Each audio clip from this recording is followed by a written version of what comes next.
What's going on there, YouTubers? Hooked on the Fly 2 is here, and today we're going to be doing a hollow fly.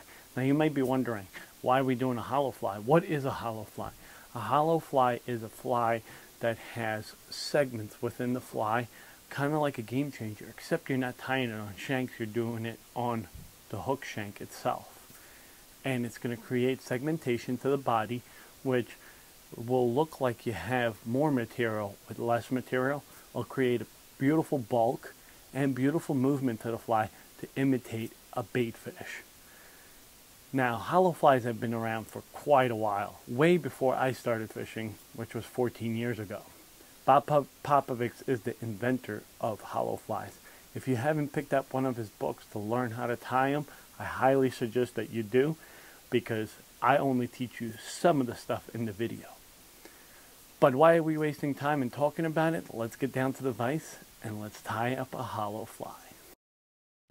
Alrighty guys, so the hollow fly, this is what it looks like. Let's spin it around and here we go. We're going to start out with Ahrex SA210 bot Plowser hook. This is a nice thin gauge hook and it will allow that fly to keel correctly, but also keep it pretty light and sturdy. The thread we're starting out with is Danville 006 mono thread. I'm going to coat the hook and then do a quick whip finish at the back just to make sure it's secured. Put some Zap-A-Gap in, and the tails we're going to be using are yellow, peach, and white. I'm going to stroke out all those short fibers out of that white bucktail, stack up my tips.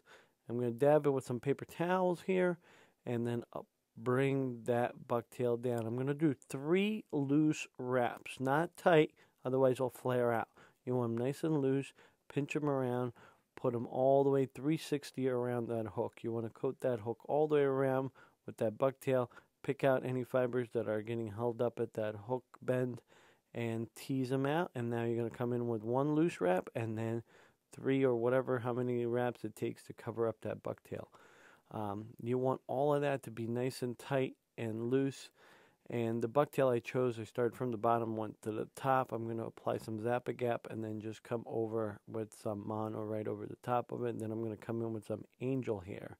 I'm going to put that angel hair on top of the hook shank here and then tie it in and fold it back. Once that's tied in, I'm going to advance my thread about 2 scissors width forward. And then what I'm going to do is I'm going to come in with another bucktail. I'm going to just take those shorts out and any fuzzies out of it, and I'm going to reverse tie this in. You want those butt ends to be nice and even again. And you just put them on there, do a pinch wrap, and do 2 more loose wraps over that top of it. Spread it 360 around, nice and even. Make sure you don't have any bolt spot. Keep the pressure on your thread while you're doing this. Flare it out some more with 1 more turn forward in front of your wraps. Use your big pen or whatever push tool you have and push it back. Now once I have it back, I actually keep it really, really tight with my fingers and start creating my dam. Every time you go up on top of the ramp here and you want to get more thread, go down the ramp and then pull down. If you pull up at the top of the ramp, you'll just reflare everything. So I'm just going to do a quick adjustment here so everything lays.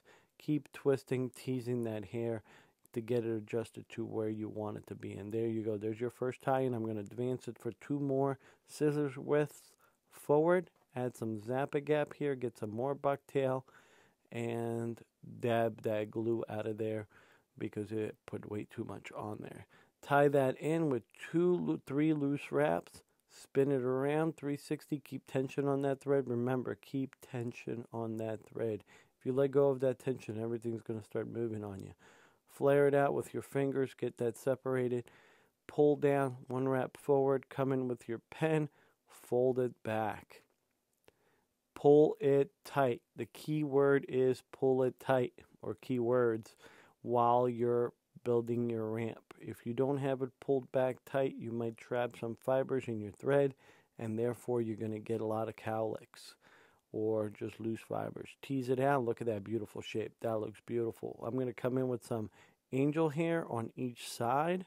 I'm going to take that 50-50 and I'm going to create a little lateral line. Tie that in, and you're going to just keep teasing. Just keep teasing those fibers. If you got any loose ones, who cares? We're going to fix it when we get towards the end there. But advance your thread a little forward, and I'm going to come in with some peach bucktail here. But I'm going to add some Zap-A-Gap so that everything fuses together. I'm still teasing it because I feel like it. Look at that beautiful shape. Then I'm going to come in with that peach, tie 3 loose wraps, make sure it goes all the way around, and pull it tight. Now, we had a little mishap here when we do the first yellow tie-in, but so just don't mind when it skips to the second yellow tie-in. But here we're going to push it back, and you're just repeating the same steps. Push it back, get it, hold it nice and tight, and just do your dam. Go up the ramp, and then down the ramp, pull the thread loose, and get it back up the ramp. If you do those steps nicely, you'll get beautiful ties. And there's your 3 hollows. And like I said, it's going to skip to our very last tie-in right here. But I did 1 yellow tie-in, and I'm creating a little dam right behind the hook eye, so that way I have like a valley right there. Add some Zap-A-Gap, bring your thread right to the between that valley, and put your another stack of yellow on here. Make sure you go all the way around. This is the hardest part to spread around because your hook eye gets in the way in a little bit, so you got to really play around with it so you get a nice 360 around. Tease those fibers up, take 1 turn forward, and push everything back with your pen. Get it nice and super duper tight. Now that you created a little ramp in the front, it's super easy to build your dam, and that's that. Well, you're going to wrap that up, do a quick whip finish, and you are pretty much done. Here, what I'm going to do, I'm going to actually just pat my finger on top of the bucktail coming up just to adjust it a little bit. After I'm done teasing it, you could do that. Once you're done with all of this, let that glue dry. Once you put your last Zap-A-Gap on there, let it dry, and then run it underwater for 5 minutes. And then just hang dry. Do not pat it. Do not pull on it. Do not squeeze it. Do not twist it. Just let it dry overnight. By the morning, it will be beautiful. Just hang it just like that. If you guys have any questions, just hit me up. Thank you so much.